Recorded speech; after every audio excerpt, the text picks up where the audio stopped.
Gentlemen, I find budgets typically don't work for 3 reasons. The first reason is we cut back on the stuff that we love. I'm not going to tell you to cut back on anything that you enjoy, because I know if I did, 60 days from now you just go back to doing it. I like having cable TV. I like having a cell phone. I like the high-speed internet. I don't have a girlfriend. I need the high-speed internet. Thank you, gentlemen sitting alone. The other reason why budgets typically don't work is we write them in la-la land. You know, imagine if I wrote a budget and I said my entertainment category is $200 a month. The end of the month rolls around, I already spent $195 of it. On that last day of the month, I finally get a date with the girl of my dreams. We go out to a nice restaurant. She orders the most expensive thing on the menu. What am I going to say? Hold on there, Zsa Zsa, why don't you just have the soup? The lady will have the ice water? No, I'm going to let her get whatever she wants. Why? Because I wrote that budget in La La Land. Here's the other thing that make budgets typically not work. We forget the little stuff. Nobody ever does a budget and forgets the big things like their car, their rent, their tuition, their books, their cable bill. What happens is they get all that stuff on the budget, and then this morning you got a coffee, a bagel, and a newspaper. At noon you met a friend for lunch. At 3 o'clock you bought a soda and chips out of the machine, and on your way home you rented a DVD. Ladies and gentlemen, the day has gone by. You have spent $17 and you have no idea where it went. That's what kills budgets. I tell people, well, how do you get around that then? Very simple. All you need to do is write down a list of everything that you spend in a normal day of your life. Take a normal day and get a receipt for every single thing that you buy and put it in your pocket, even if it's a 50-cent newspaper. Because when you are done with that, you will see exactly where your money is going. Those $1 or $2 or $3 that we just never keep track of. Once you have that list, then you're in a position to do your budget. You know, if there's one thing that I want you to remember about personal finance, it's start before you need to start.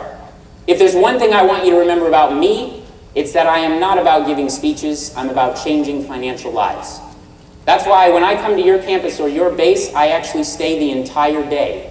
You know, originally campuses and my clients didn't know what to do with me, but they started to get creative. Georgia Southern University, I spoke there this fall. I taught 4 classes and gave 2 campus-wide keynotes in one day.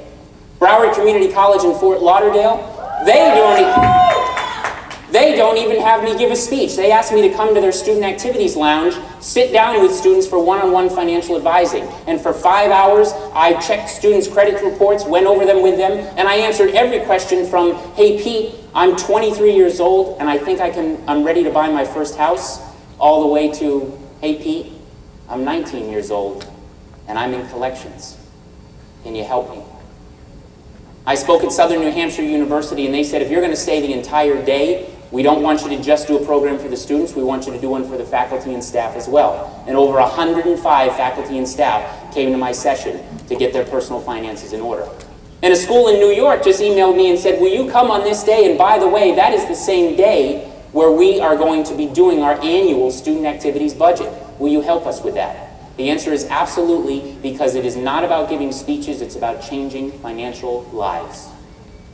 Ladies and gentlemen, seriously, why don't I have a girlfriend? One of the reasons why is I spend far too much time reading things like this. This is the Pentagon's report on predatory lending practices to members of the military. Now, despite this report's thickness and all the interesting facts in it, it actually does not cover a certain illegal loophole that collection agents are using to collect money from our service members. I don't have time to get into what that loophole is now. If you're curious what it is, or more importantly, how to get around it, just come see me at my booth. The point is, ladies and gentlemen, these people are fighting so the rest of us don't have to, and they should not have to put up with this. I can show your leaders how to protect their troops. I can show the troops how to protect themselves. Ladies and gentlemen, I stay the entire day because it's not just about giving speeches, it's about changing financial lives. I stay the entire day because the #1 reason for college dropout now is money management issues. I stay the entire day because predatory lenders are twice as likely to go after a service member than they are a civilian. And I stay the entire day just because sometimes I get an email like this from Jacqueline at Georgia Southern, and she said to me quite simply, after I worked with her for a one-on-one session, I don't have to deal with the collection agents anymore. It's not about giving speeches, it's about changing financial lives. By the way, my email address is there at the end. If you book me or not, if I can ever help you in your financial life, don't ever hesitate to email me. I promise if you email me, I will not put your name on some list and spam you. Ladies and gentlemen, I hate that. I get a lot of spam email and it all says the same two things. Number one, do you need a new mortgage? Number two, do you need any Viagra? Number one, I'm a licensed financial advisor. I know where to get a good mortgage. Number two, no, I don't need any Viagra. That was a rumor and I just had a lot on my mind that night.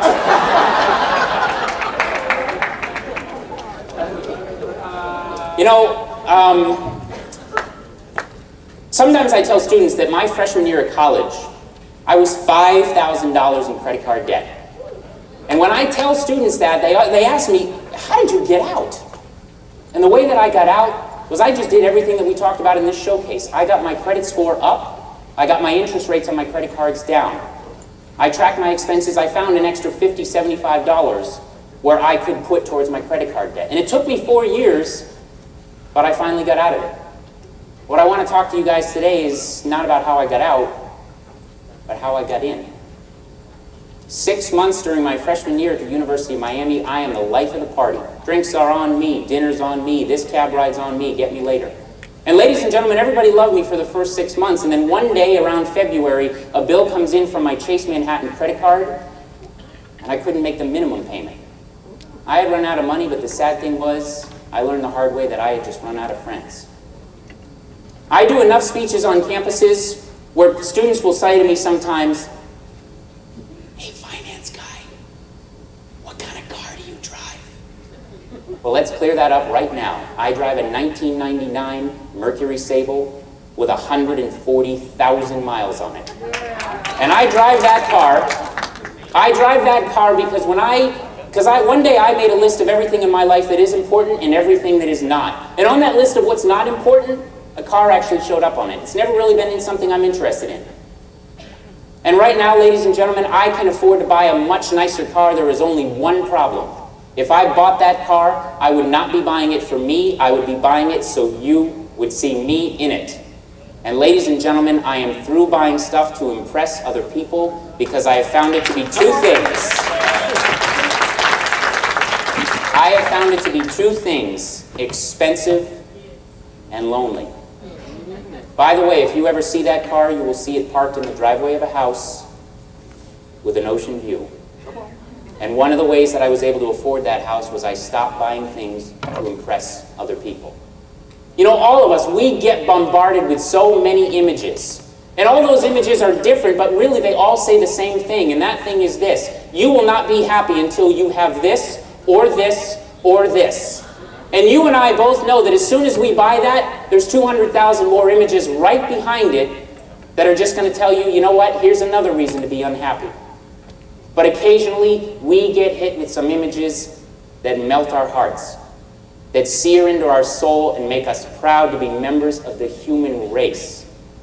Those are images like this, like this, like this, or most recently for me, like this. That is my niece.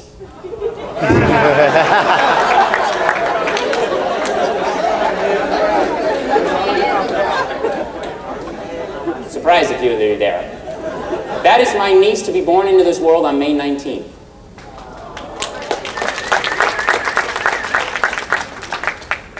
And APCA, I, like most people, could probably fill a book with all the things in my life right now that I don't have. Things that I really want and I know that would make me happy. The problem is I just can't afford them. And every time I think about those things, I start to feel broke, desperate, and unhappy.